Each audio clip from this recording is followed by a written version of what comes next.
So we're moving swiftly on, and we've arrived at the keynote address of the morning. And it's my pleasure to invite, or to welcome, Chris Jones from Oakwood Design, who are the Southwest's premier design consultancy, who are involved in loads of different kinds of activities. And I'm going to hand you over to Chris and ask him to tell us all about it. Thanks, Phil. Cheers. I was a bit nervous this morning, actually, because I turned up in a pinstripe suit, looking a bit like a Tory MP.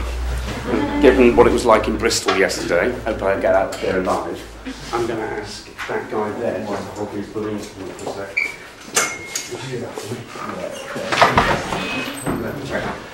So hopefully I've got a crap hairstyle, so I don't look like a Tory MP, so I'll get away with it. I'm going to ask you, sir, to write your name. Oh, sorry, you want to cross you there. Write your name on one of the balloons and say out aloud what your name is.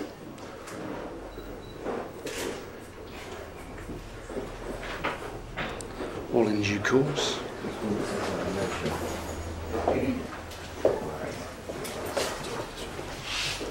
Okay. Okay, what's your name? Laurent. Okay, cool. And your favourite colour? Blue. Can you write that on another balloon for me? So Laurent and blue.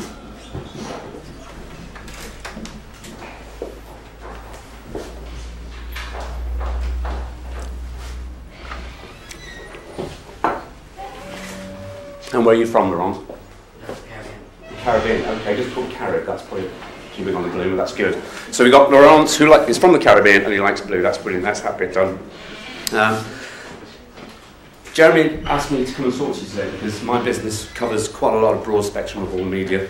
The Oakwood Media Group, up there. Not very bright, I'm afraid, but up there. And we work in the creative media sector, and I use the word creative media sector because it is such a broad spectrum of disciplines now. TV, film, design, digital, marketing, all these skills are merging, and they're all blurring the definitions of where one starts and one ends and so on and so forth. It's becoming quite difficult. Don't worry about that, because I think that's actually quite good news. So, I'm standing here in front of you today by what authority? None whatsoever.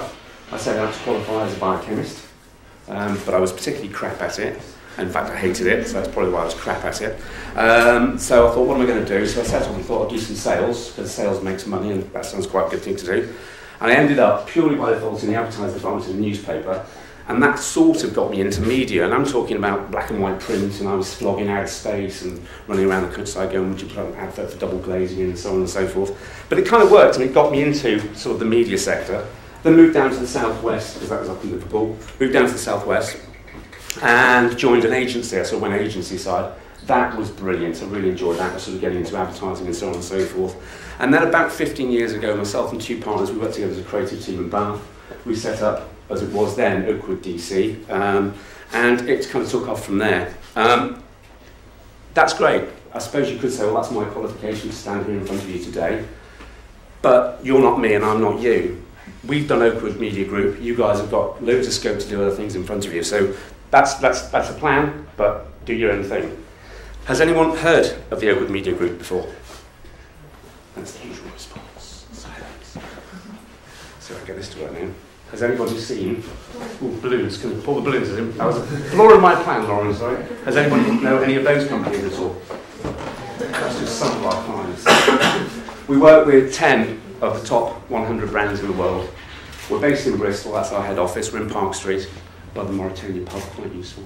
And we have branches in Birmingham and London, but our market is global. We work from the Far East to the Middle East to the UK and North America as well. So it's quite a big market. I'm going to ask, before I move on to the next slide, for you guys to do one thing for me. Keep pressing the one thing. I'm going to ask you, take my advice, don't take my advice. Now that sounds a bit weird, but I promise you there's a reason for doing it. How many times have you heard that? Well, if I was you, take my advice. Great expression, everyone uses it all the time. Or the other one is, take my advice. If I was you, the reality is, you're not me, I'm not you, we're all individuals. Some of us more individuals than others. but we're all completely different people. You're you, you're completely unique, you're a one-off, never seen before, never to be repeated, once-in-a-lifetime opportunity. That's what makes you unique, that's a fact. Now that's great in this business because that makes you original, and originality in this industry is hugely important. So, as I say, I keep pressing the screen like I tell you, it's not. So, take my advice, don't take my advice. Having said that, the other expression is like, in my experience. Now, when you say don't take my advice, that doesn't mean you shouldn't necessarily listen to what other people have to say. But where I feel advice or other people's experience is useful is when you use it as a starting point for your own thinking process. So someone says, oh, I've done this recently. You go, that's quite a good idea, but I wonder if I did that. Makes it slightly different. So yeah, by all means, look, don't take my advice, but listen and form your own opinion. Don't necessarily take it, but perhaps listen to it. So, I'll give you a good example of that. When we started Oakwood, which was 95, we had a big meeting with a very big sort of marketing guy who was the global head of a big 4x4 manufacturer. We were sort of new, quaking in our boots and so on and so forth. And we went in and we said, look, we've been working on this thing called the World Wide Web. Have you heard of it? This is about 95, 96. And he said, oh, he said, yeah, you just call the internet now. He said, yeah, I think I've heard of it. He said, but do you know what, mate, honestly, it's for geeks. He said, it's great for games, probably quite useful for music. It's definitely a fad.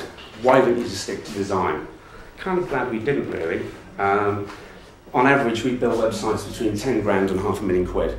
So they're big websites. And if I'd listened to that guy at the time and taken his advice, then I wouldn't be doing that now. We listened to him, we rethought what we thought we were going to do, but we didn't take his advice on board and do what he said. So, a couple of things through today. I can make this work? Yeah. I'm going to quickly speed through 9.5 things to think about. As I say, it's for you to think about. You can take it or leave it, that's absolutely fine by me. No problem at all. I'm making this work today, I'm not sure it's doing the great job, but it seems to be happening. So 9.5 things to think about. First one, what a surprise, wear pinstripes. Now, that is purely a metaphor, and for no other reason. I'll tell you for why. I started getting into this pinstripe, this Italian guy makes really good suits, and wearing pinstripe suits and so on and so forth. And after a while, I started hearing in the background, oh, it's that guy from Oakwood, you know, the one with the pinstripes. And I wasn't referred to by my name, Chris Jones, it was that bloke with the pinstripes.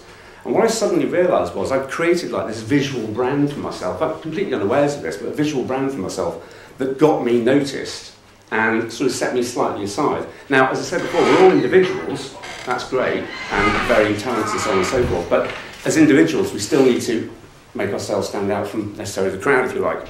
So, there are other people in the industry, it's nothing new, not been invented. So anyone recognise this guy at all? Was some of the wrong side, really. He's Robin White. He's the W of WCRS, one of London's biggest and most successful agencies. He launched the Mini, he's responsible for everything you see for BMW, Orange, he launched Orange in the UK, made Orange what it is today. Not suggesting you might want to dress like him, but his suits are even more famous than his ad campaigns. More locally, this guy, some people in the room may recognise, George Ferguson. He was the head of the RIBA, the Royal Institute for British Architects, and I don't know if you notice, I've stepped to one side so you can see all the shots of him, but consistently, George has his red trousers, and even when he went to see the Queen and get knighted, he had red trousers on but in tartan.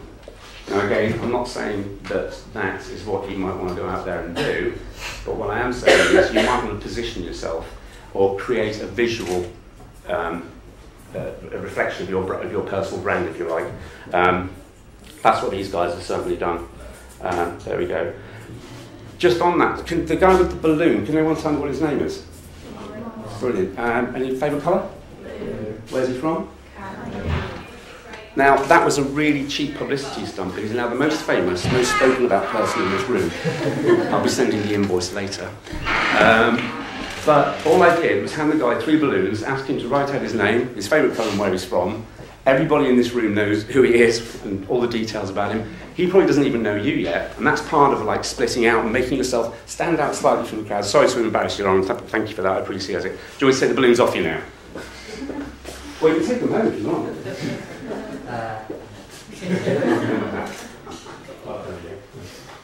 That could be a fine hazard for you. Thank you, Matt. It is just a little detail like that. Now, I know they're sort of fairly extreme examples, but it just does demonstrate that just by a small point of detail or point of difference, you can make that difference.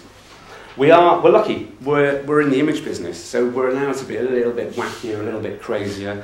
I probably wouldn't necessarily be saying this if I was talking to a bunch of accountants or solicitors, because I couldn't imagine a solicitor was probably worse than that, telling you in court like that, probably laughed out or barred or whatever.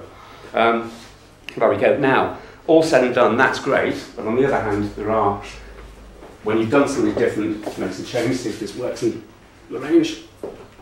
No, that's not right this time there. There are limits, of course.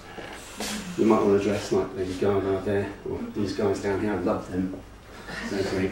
This is Bill Gates, and okay, he's a big successful guy with that, but I don't know why. He's trying to be a student there, and it's just failing badly. It's really embarrassing. It shouldn't be like that at all, really. But there we go. So that's kind of point one. Where Pinstripe's reality is be seen, get seen. The next one is be seen, and I haven't misspelt it here, and it's picking up on something that Kate touched on earlier on as well, is get involved in networking. You can do it online, you can do it face-to-face. Do both, don't do one or the other, because it works. Networking, something I discovered way, way, way too late in life, that actually talking to people, you meet people. I think 2 or 3 of our guys I've met through networking that work at Open now, and they come up and introduce themselves. One lady who runs our 3D department, that's the guys that do all the retail interior design and so on and so forth. Introduced herself. We had just had our guy resign and move to another company like 3 days before that. A fortuitous meeting. If I hadn't been there and she hadn't been there, she wouldn't be on a 35 grand job now. Job done. And that was just a meeting and a networking thing. Doesn't happen all the time, but it's not going to happen if you don't turn up. So, the good thing about networking, you meet like-minded people, you keep up with the latest developments because there's other people in the sector talking through other things that are going off there. Helps you meet and form your own opinions as well. So when you're in conversation talking to prospective employers, you sound like you're switched on, you know what you're talking about. Helps you obviously develop relationships and meet prospective employers, and potentially, if you're not want to be employed, meet prospective business partners as well. If you're of a slightly nervous disposition, go with a friend. When you go and meet, when you get to one of these events, particularly the face-to-face kind of things, go and talk to the organisers. Part of their job is to do the first intro. I used to get involved with Bristol Media, and if we had any newbies that turned up, I'd make sure, I'd go, what industry are you in? I work on digital stuff. Oh, come and meet John, he works on digital. John, this guy's just turned up, would you mind having a chat with him? And before you knew it, you didn't see the guys again, they were off into the melee of 100 people in the room, and it was working a treat. So do that. But what I'm saying is, get involved, listen, learn, be like a sponge, it's worthwhile.